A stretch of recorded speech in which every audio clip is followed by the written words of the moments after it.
Attention, parce que là, on déclenche là, il y a quand même véritablement la bagarre. Hein. Ouais, c'est une grosse bagarre, là. Hein. Ouais, ça réagit chez Intermarché. Il y a une chute après le virage dans le peloton aussi. Et c'est Canter qui est tombé. Ah là, la bagarre est bien lancée avec Van Der Poel déjà en deuxième position et avec Dely en troisième. Attention, vous savez qu'avec Van Der Poel, ça peut partir à 60-70 km de l'arrivée. La preuve, il a été mis sur orbite, je crois, par Kilik.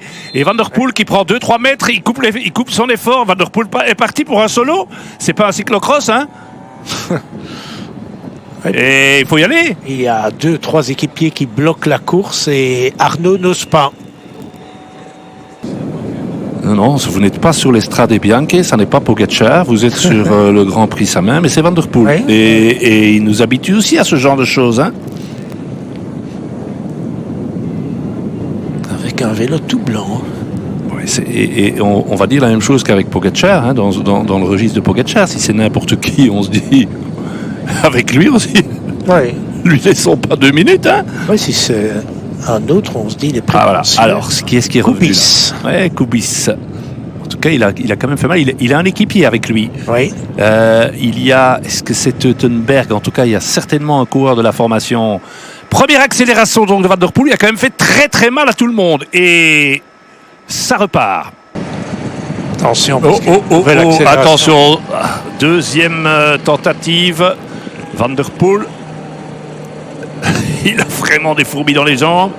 Attention, parce que il y a le vélo blanc qui remonte. Regardez, là à gauche. Et là, il faut remonter Arnaud Dely à droite. Et on a bien compris. Alerte. Attention. Je pense que on pourrait s'attendre à la troisième offensive de Mathieu Van Der Poel dans quelques instants. Regardez, ça revient très fort. Hein. Non, il hésite. Il a décidément pas de chance, lui. Mais il est maudit dans cette course. Aïe. De Skuytener qui tombe et Arnaud Dely, changement de vélo. Oh là là.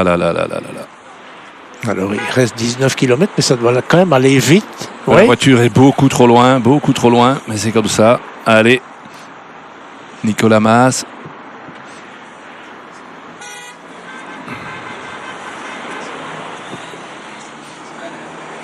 Bon, il va pouvoir reprendre de Skuytener, je pense.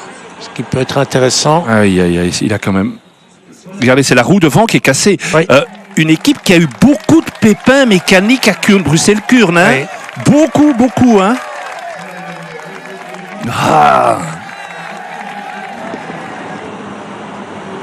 Et le revoilà dans la situation de Kuurne, Bruxelles, de Nice-Blatt. Hein. Il va retrouver de Skuytener qui a vu... Ça va revenir devant. Hein. Les Dely, il revient dans les voitures, mais il est toujours qu'à la hauteur de la voiture de l'auto. Oui. Si on pouvait nous montrer où elle... il n'est pas encore rentré. Hein. Avec donc de Skuytener. Ce sont quand même des efforts qui vont se payer. Hein. Ça s'annonce très compliqué quand même pour la meilleure chance belge, là, malheureusement. Monsieur Van Der Poel est sorti. Il a failli aller rendre visite là, la maison en brique. Mais si Van Der Poel attaque maintenant, regardez, ça casse. Accélération de Van Der Poel au moment où Dely revient, mais il doit remonter tout ça, le peloton. Hein.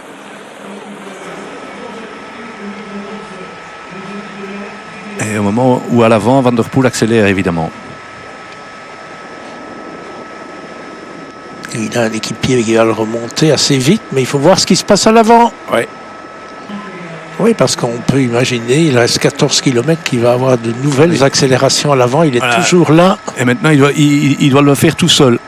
Il est dans la roue de Van Tricht. Il force, il place, chaque place. C'est un travail incroyable, très très beau ce que nous propose là notre caméraman à bord de l'avion, parce que ce sont des choses qu'on ne voit pas toujours. Hein, le travail qu'il faut faire maintenant pour pouvoir remonter. Et c'est à bord, quand je dis de l'avion, de l'hélico, évidemment. Et Kilik qui refait un énorme travail avec Mathieu Van Der Poel qui est là en deuxième position, prêt à bondir. où et quand. On sait que ce genre de virage, de passage étroit, les qualités de pilotage de Van der Poel sont telles qu'il peut faire la différence. Et Kilik est aussi un gars qui vient du cyclocross, qui est un formidable pilote, formidable coureur. Si Van der Poel n'était pas là, Kilik serait un des favoris aujourd'hui. Hein. Absolument, il y a des cassures. Ah là, Kilik est vraiment... On a un peu l'impression de voir sur les pavés ce qu'on a vu dans la dernière ligne droite de Kuurne avec Groves et Philipsen. Hein. Regardez comme c'était tiré. Comme ça va fort. Alors qui se trouve là? Magnier n'est pas loin. Oui. Biermans ou Mozzato. De Ligt est là aussi. Fred Heim. Est-ce qu'il n'y a pas Bittner aussi? Et ça bouge chez Arkea. C'est pas Magnier déjà en deuxième position là? Marche sautillante. Deux coureurs Arkea et Magnier entre les deux. Oui. Van der Poel en quatrième position. Ouais. Kubica. Il y a trois coureurs Arkea. Hein. Et Van der Poel doit y aller. C'était bien vu de la part des coureurs Arkea de laisser un petit trou. De Ligt est un peu loin. Mais il va se laisser ramener. Hein. Oui, sauf s'il y a un trou.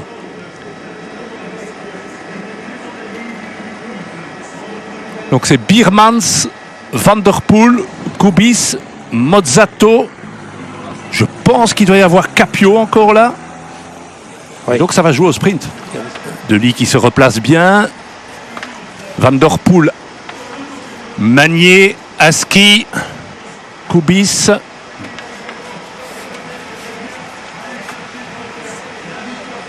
Alors ça c'est important comme image. Hein. Ça veut dire qu'on va jouer la carte de... Ah non, Biermans quand même. Hein. Biermans c'est bien là. Donc Biermans, Hofstetter, De Ligt. Vous voyez Van der Poel? Oui. Ah oui, il est là à gauche. Important de ne pas se faire enfermer. Ouais. Et De Ligt est un peu enfermé. Aïe. De Ligt qui a l'air de souffrir là. Ouais, De Ligt va pas pouvoir le faire. Hein. Van der Poel lance. Van der Poel lance de très loin avec Magnier dans la roue. Van der Poel à l'explosion. Van der Poel, Magnier. Van der Poel. Eh oui. Victoire de Mathieu Van der Poel devant Magnier, Janière, Biermans. Superbe victoire de Van der Poel qui l'aura fait en 3 temps. 2 attaques pour un petit peu éprouver tout le monde, mais tellement sûr de cette explosivité.